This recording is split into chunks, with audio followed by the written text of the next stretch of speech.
Today we are learning about how to respond to reviews. Particularly, we're looking at reviews of a book. So our learning intention is we are learning to evaluate others' views about a text and give evidence to refute or support those views. Let's break down that learning intention to make sure you understand exactly what it is that you're supposed to be learning in this video. So first of all, we've used the word evaluate. So evaluate basically means we want you to discuss the value of something. That means, in this case, you need to determine the accuracy of the review. So do you think that what the person has said about the text is fair and true? That's the main question that you're asking to help you evaluate the review. Your evaluation needs to be based on evidence. So you need to give evidence to support it. There's actually two important pieces of evidence that you will use to evaluate a review.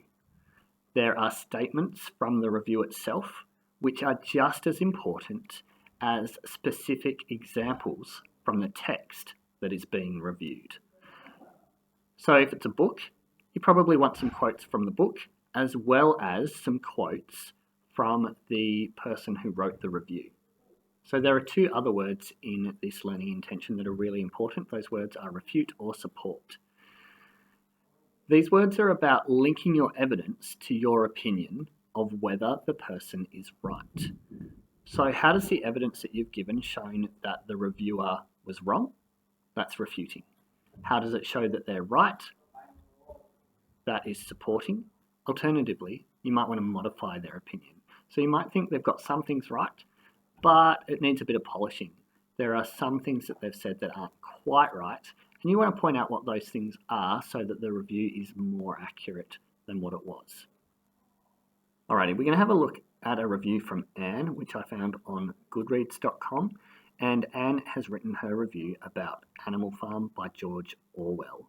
We're not going to read the whole review, but if you would like to, please pause the video now and you can read her whole review. I'm just going to focus on the last section there that starts with, "So I thought this was." So I thought this was a pretty cool book. Sure, it's supposed to be about Russia, but it could just as easily be about the working class in my country. Bottom line, we need to stop listening to the spin doctors on the boob tube and start thinking for ourselves. Question everything, especially the things we think we know are true. It might be a good idea to teach our kids that it's okay to not blindly believe everything we tell them too.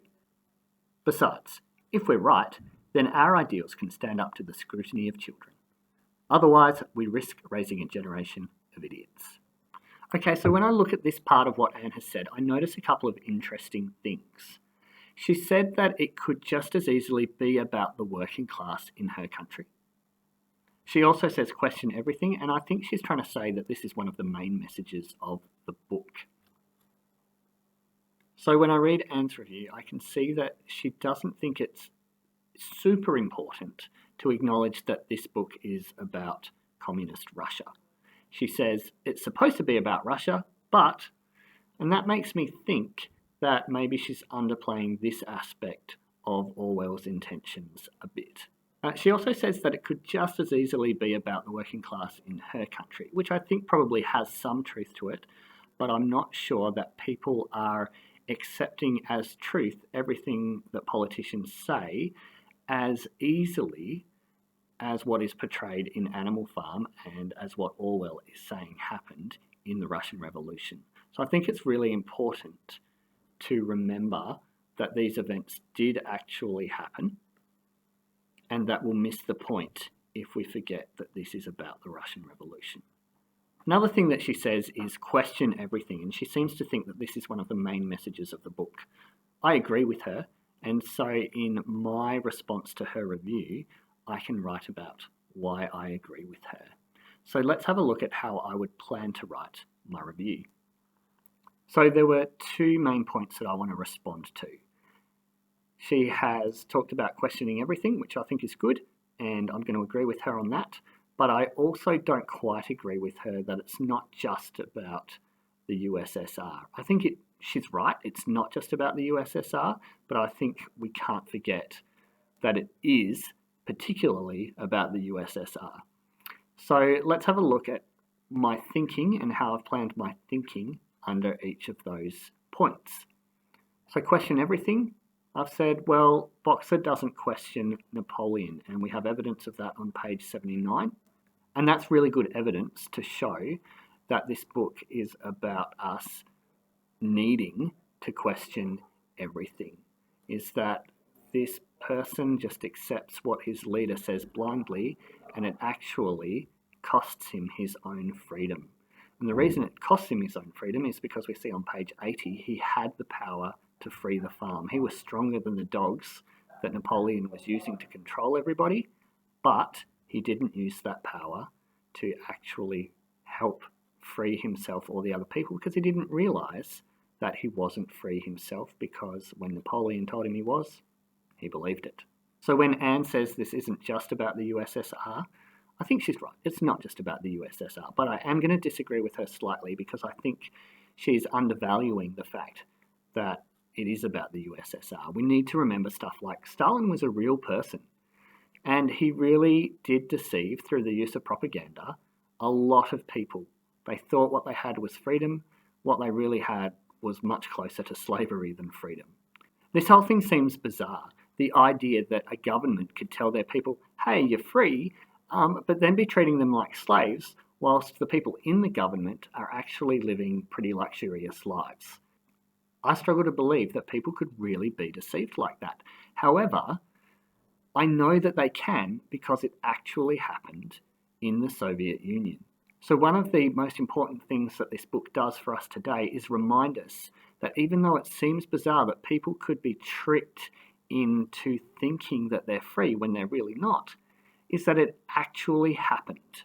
So how would I structure my response to Anne?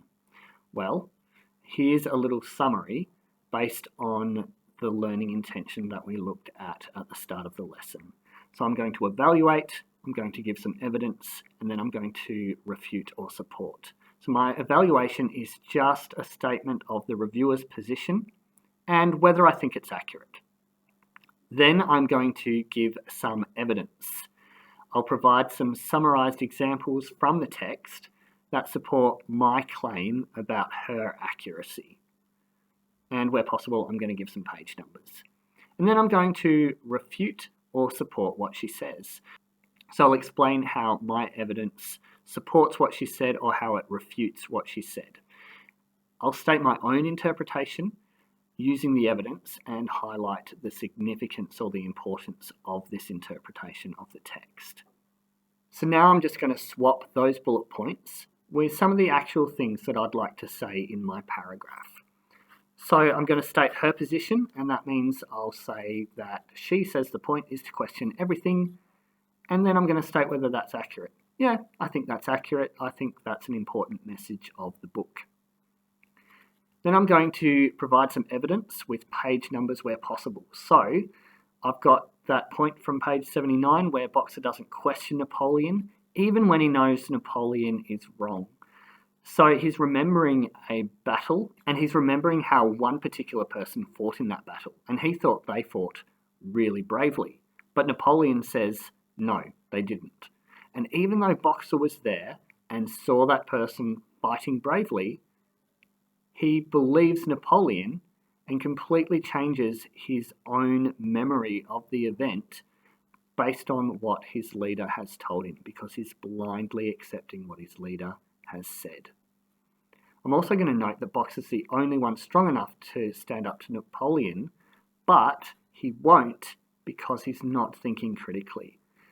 Even when he knows that Napoleon is wrong, he is just changing what he believes instead of continuing to challenge Napoleon.